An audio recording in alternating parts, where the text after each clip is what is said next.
1. 테슬라 소식입니다. 실적 발표 앞두고 숨죽인 투자자들. 테슬라 실적 발표를 이틀 앞둔 21일 투자자들이 극도로 신중한 모습을 보이면서 테슬라 주가가 보합세를 보였다. 투자자들은 23일 장마감 뒤 발표되는 테슬라 실적을 숨죽이며 기다리고 있다. 테슬라 실적은 매번 주가 향배를 좌우하는 중요한 고비로 작용했지만 이번에는 특히 더 영향이 클 것으로 보인다. 일론 머스크 최고 경영자의 정치 행보에 따른 수요 급감, 머스크와 도널드 트럼프 미국 대통령 간 갈등, 로보택시 서비스 출범, 휴머노이드 로봇 출시, 일정 등 굵직한 사안들이 많기 때문이다. 테슬라의 2분기 실적에 거는 투자자들의 기대감은 낮다. 상반기 테슬라 전기차 판매가 약 38만 4천 대로 1년 사이 13.5% 급감한 것으로 이미 확인된 터라 실적 개선 기대감은 물 건너간 지 오래다. 실적이 얼마나 줄었을지가 테슬라 주가 흐름을 좌우할 핵심 변수 가운데 하나다. 팩트세트 조사에서 월스트리트 애널리스트들은 테슬라가 2분기 중 221억 달러 매출에 주당 순이익 0.39달러를 기록했을 것으로 예상했다. 매출은 1년 전 255억 달러에 비해 13.3%, EPS는 0.52달러에 비해 25% 급감했을 것이란 전망이다. EPS를 거둔 것에 비해 크게 낮은 수준이다.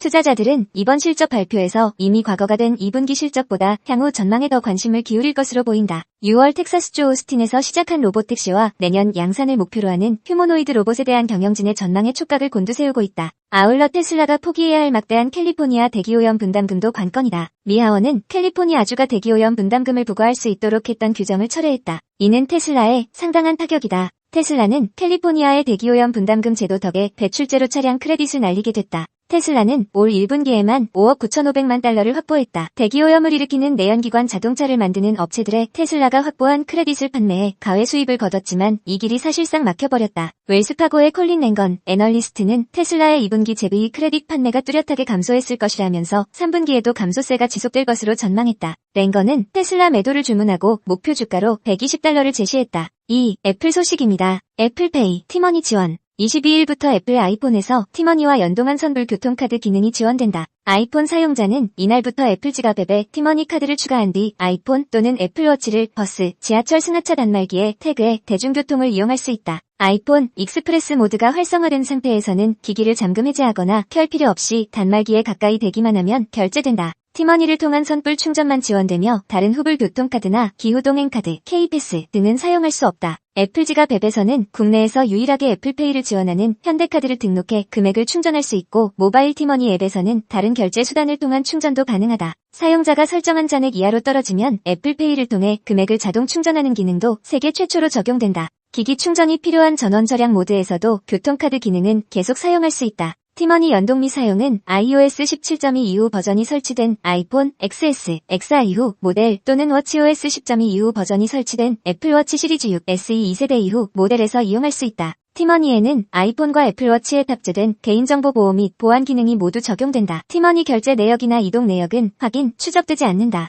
애플페이 및 애플 지갑을 총괄하는 제니퍼 베일리 부사장은 대한민국은 세계적인 수준의 대중교통 시스템을 갖추고 있다며 간편하고 안전한 결제를 통해 대한민국 전역에서 대중교통을 이용할 수 있다고 전했다. 2023년 3월 국내 출시된 애플페이는 지원 점포가 편의점과 대형 프랜차이즈 매장에 집중되고 교통카드 등 스마트폰 간편 결제 서비스의 주요 기능이 추가되지 않은 점이 국내 시장 확대의 걸림돌로 지목되었다. 3. 마이크로소프트 소식입니다. 서버 소프트웨어 해킹, 미독 100개 기관 피해. 미국 정부 기관과 기업이 내부 문서 공유에 사용하는 마이크로소프트 서버 소프트웨어를 겨냥한 해킹이 발생해 100개 기관이 피해를 본 것으로 21일 알려졌다. 로이터 통신에 따르면 MS는 지난 19일 기업 내부 협업 도구인 셰어포인트의 자체 호스팅 버전에 대한 공격이 있다며 보안 경고를 발령했다. 이번 해킹은 미공개 보안 취약점을 이용해 서버에 침투하고 백도어를 심어 장기간 동안 접근하는 제로데이 인발 방식으로 이뤄진 것으로 파악됐다. 셰어포인트는 기업이나 기관에서 문서 공유, 협업, 업무 자동화 등에 사용하는 셰어포인트가 해킹되면서 약 100개의 피해 조직이 확인됐다고 네덜란드 사이버 보안 업체 아이시큐리티가 밝혔다. 아이시큐리티는 또 다른 해킹 조직이 어떤 백도어를 더 심었는지 아무도 알 수 없다며 해킹 피해를 입은 기업이 속한 국가의 관계 당국에 통보했다고 전했다. 사이버 위협 감시 폐하 대응 전문 보안단체 섀도우 서버 재단은 피해 기관 대부분이 미국과 독일에 있고 정부 기관도 다수 포함돼 있다고 밝혔다. 인터넷을 통해 접속할 수 있는 셰어포인트 서버는 8,000개가 넘고 이들 대부분이 이미 해킹됐을 가능성도 있는 것으로 파악됐다. 이 서버에는 대형 기업, 은행, 회계법인, 의료회사, 미국 주정부 및 국제정부 기관 등이 포함된다. MS는 보안 업데이트를 이미 제공했고 고객들에게 즉시 설치할 것을 권장하고 있다고 밝혔다. 이번 해킹을 누가 주도했는지는 아직 밝혀지지 않았다. 미 연방수사국은 성명을 통해 이번 공격을 인지하고 있다며 연방 및 민간 부문 파트너들과 긴밀히 협력 중이라고 밝혔다. 사 구글 소식입니다. 수학 올림피아드서 금메달 수준.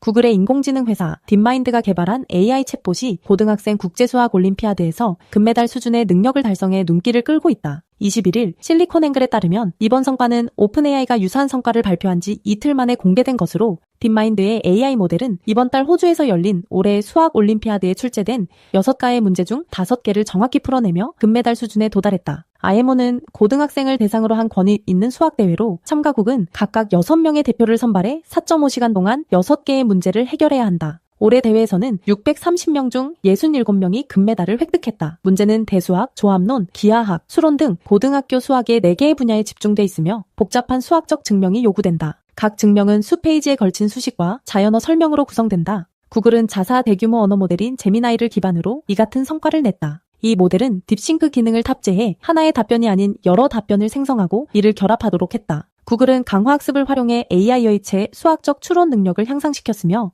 문제 해결 과정의 중간 단계와 IMO 문제 해결 팁까지 학습시켰다고 한다. 딥마인드는 지난해 알파지오메트리, 알파프루프라는 이름의 수학 전용 AI를 공개했고 이들은 당시 올림피아드 6개의 문제 중 4개를 풀어 은메달 수준의 성과를 낸 바 있다. 그러나 당시 모델은 자연어를 도메인 특화 언어로 번역해야 했고 계산에 2부터 3일이 걸렸다. 반면 이번 제미나이 딥싱크 모델은 자연어로 문제를 이해하고 4.5시간 내에 정교한 수학적 증명을 생성했다. 구글은 아직 일반에 공개하지 않은 제미나이 딥싱크 모델을 단계적으로 공개할 계획이며 먼저 수학자 그룹과 테스트를 진행한 후 구글 AI 울트라 로고 구독 서비스에 포함할 예정이다.